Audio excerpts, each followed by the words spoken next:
Alrighty, in this video I'd like to talk about a device called the DexDrive, and this allows us to back up Nintendo 64 memory cards to a PC, provided that it's running Windows 95, 98, NT 4.0, has a 9-pin serial port, and is configured appropriately.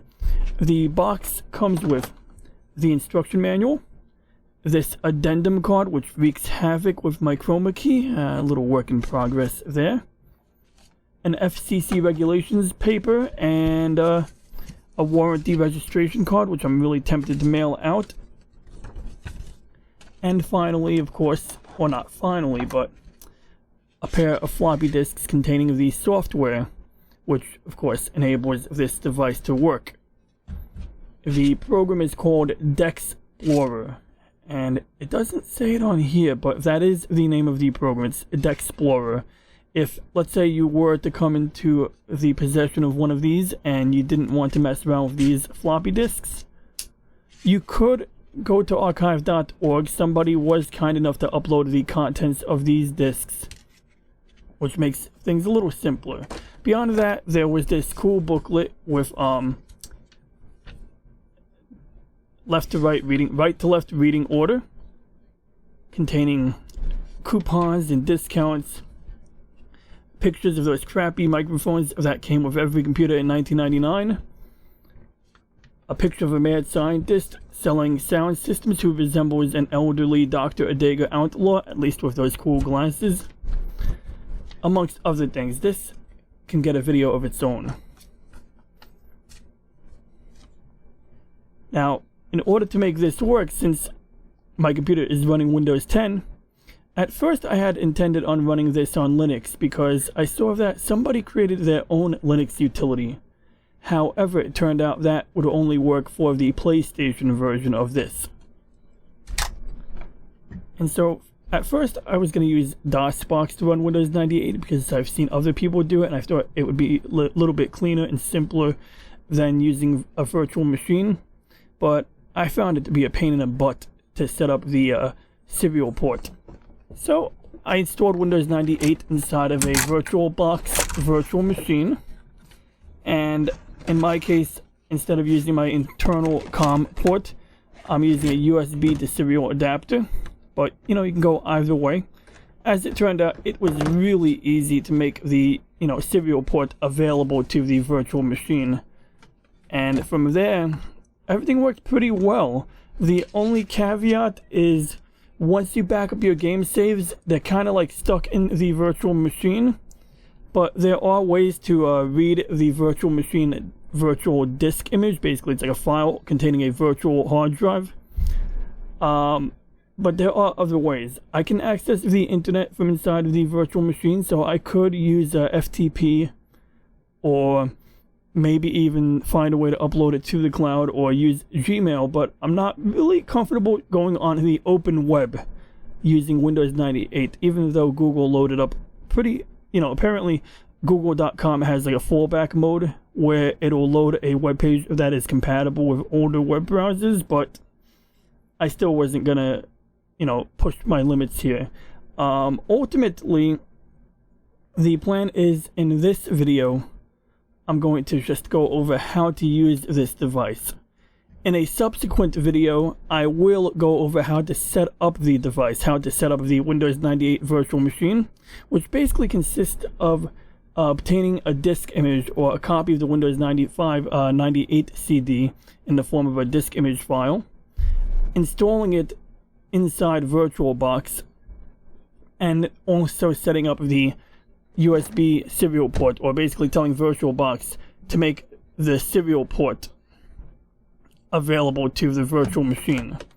Once that's done, you install the software from inside of the Windows 98 installation, and then it pretty much will instantly recognize this device when you open the bundled software, which is called DexPlorer. It's sort of a play on words. This is the DexDrive, and the browser is called DexPlorer, like Explorer, but with a D in the beginning. So the next phase of this video, we will basically just demonstrate backing up the contents of my childhood Nintendo 64 memory card. I will also demonstrate how to take data that's been backed up and copying it to another memory card. This one is one of those higher capacity memory cards that actually contains 4 memory banks. And I will also demonstrate how to clone a memory card, as well as how to copy or move individual game saves. You know, basically a memory card, they usually measure the capacity in pages. Perfect Dark consumes 29 pages of that memory card's capacity. And so when you're in DexExplorer, you can right click on just the Perfect Dark game save and paste it onto a blank memory card, or you can right click on it from inside the memory card and paste it back into the computer. It's like, you know, either way, it's a two-way transfer. Now, even if we can't get the backed up memory card data out of the virtual machine, I think it's still useful because, like, it's somewhere other than inside of here. A backup copy of what I got here. If the battery goes bad, if these get fried, I can always, you know, restore that data onto the memory card from the virtual machine, which is how someone might have used this back in 1999 or 2000, back when N64 was still relevant. Without further ado, we're going to proceed on how to utilize the DexDrive. Getting back on topic, upon installing the software, it's originally installed to the start menu right here, and you can open it right here. What I did was I right clicked on it and I told Windows create a shortcut on the desktop. So I have the DexExplorer right here, so let's double click it. It's gonna detect my device, but it's not gonna see anything. So we have a little green light, and if I insert the memory card, it turns amber, and as you can see, it's just read the contents of my memory card. From there, I could say back up my memory card, and it asks me where to back it up. So as you can see, there's already a folder here. So what I did was I took this folder, I highlighted the folder name, and I navigated to it. I went to Windows key R, and once I was into this folder, I went up one, and I right clicked on the folder and I said send to desktop, create shortcut. Very easy. And that's because this is the folder that my save will go to. So yeah, we don't need to capitalize. So we got original card. I'm giving file name original card.n64, and then we just let it go. The amber light is flickering very rapidly. You can almost not see it. We get a little progress bar.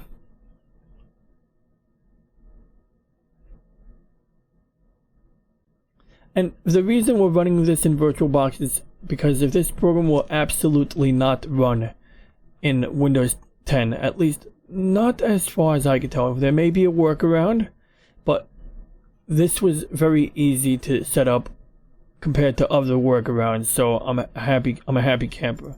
And then there we go, we got the memory card saves right here. And let's try something else out. If you eject the card, it automatically blanks out, no issue. We're gonna go to an empty memory card bank on this card. We're gonna go to bank number 3 because I've never used it yet.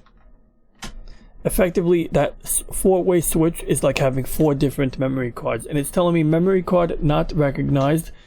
Please click cancel and reinsert the memory card. Try again, or click OK to format the card. Since I'm confident that it's a blank card, I'm going to go ahead and format it. Click start to format the card, and it tells us that it will erase the memory card, and it's giving us multiple confirmations to be darned sure that this is what we want to do.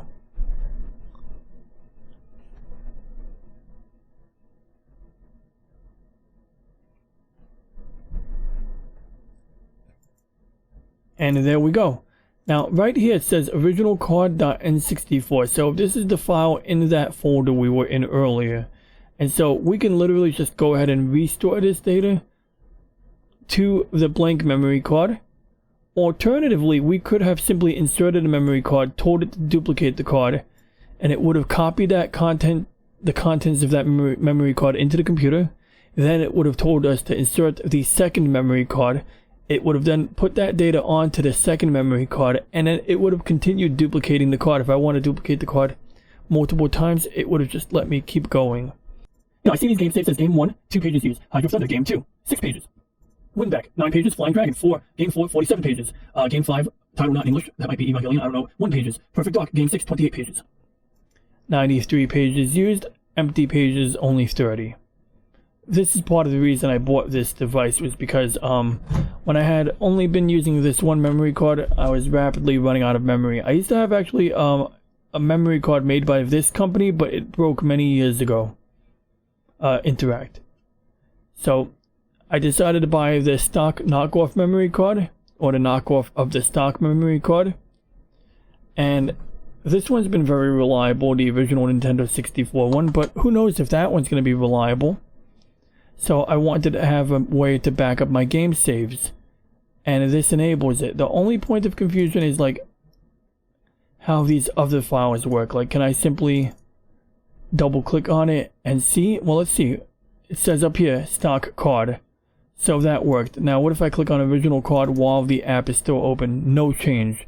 So if you want to open up the other memory card file, you pretty much have to exit the app and then double click on the other file, or you can navigate through the menu up here probably.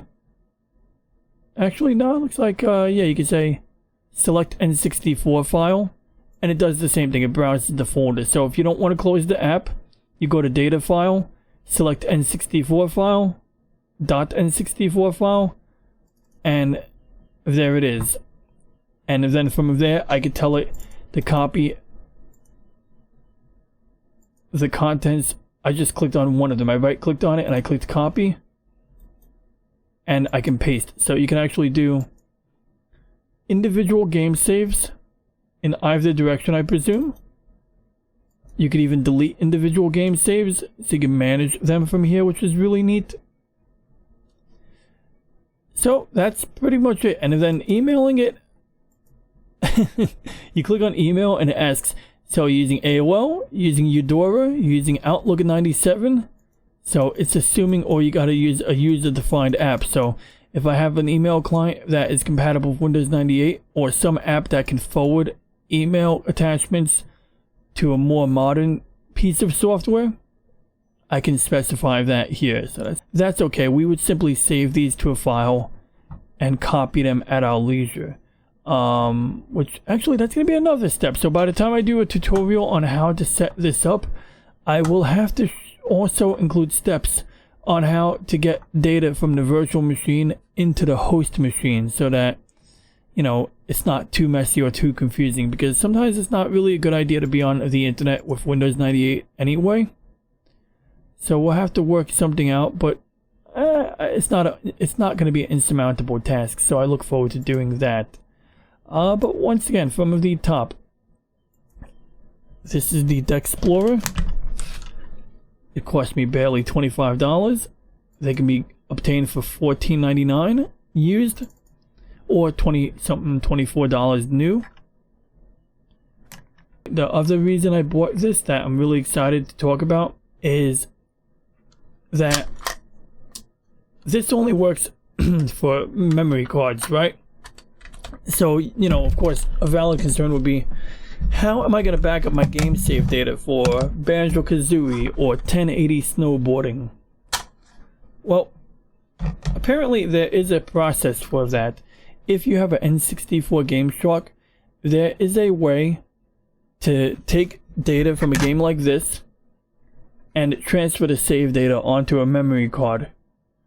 My plan is to get a Game Shark, figure out how to do that. Once I know how to do that, I will do a future video on that, because then between having the DexDrive and the ability to use it, what one can do is they can pretty much shuffle data off of their game cartridges onto the memory card, just the save data, not the game, just the game save data, and then use the DexDrive to copy it into their computer. So from there you can have backup copies of your game cartridges, which I mean, seems like a fantastic way, assuming that you can then go back from the memory card into the game cartridge. That seems like an excellent solution, especially like if you have to change the batteries on the cartridge. It makes the operation much lower risk, because it is possible to change the battery without losing data.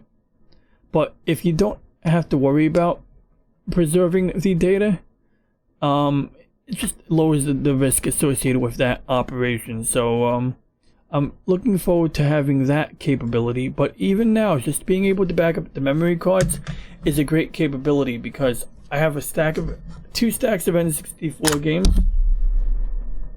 In addition to 2 stacks of N64 games, I have this device. It's like an DexDrive 64 knockoff. It's got a little SD card slot on the side. You can imagine what this allows you to do. Of course, eventually, it's going to become problematic. Even if I have 5 memory cards worth of storage capacity, I could still run out of space. But yeah, for now, I have a blank memory card, so if I play some games on my flash cart, or games that I couldn't save because I was running out of space here, I will now be able to back them up. So in the event that this aftermarket, 1 megabyte N64 memory card is incapable of being reliable, I will be able to back it up before losing any data. So yeah, so we're in pretty good shape right now. But like I said, the wish list, the checklist is to set up the method by which you get data out of the virtual machine. Generally, what you do is you set up the networking and you designate a folder on the host machine, my regular desktop computer. You designate a folder on this machine, the real machine, and you make it so that that folder comes up as a network folder in the virtual machine. And you make it writable so that I can take data from this folder, put it into that folder, and then I could pull it up on my host machine, and from there I can copy it somewhere else. I could put it into a repository, I could upload it online, I could put it in the cloud, I could share it on Discord, etc. And then if I get some game saves from a friend or someone on the internet, or if I find a really special game save, maybe something that unlocks a bunch of stuff that I don't have time to unlock myself, I could copy that game save into the virtual machine via the network folder and use DexPlorer to dump that game save onto a memory card once more. So I'm very much looking forward to making use of it. I'm very happy that I got it working as well as it's working now. And I'm quite hopeful we'll be able to make further progress with this. And with that, I leave you with the future. I thank you for watching. Please like and subscribe. And end transmission.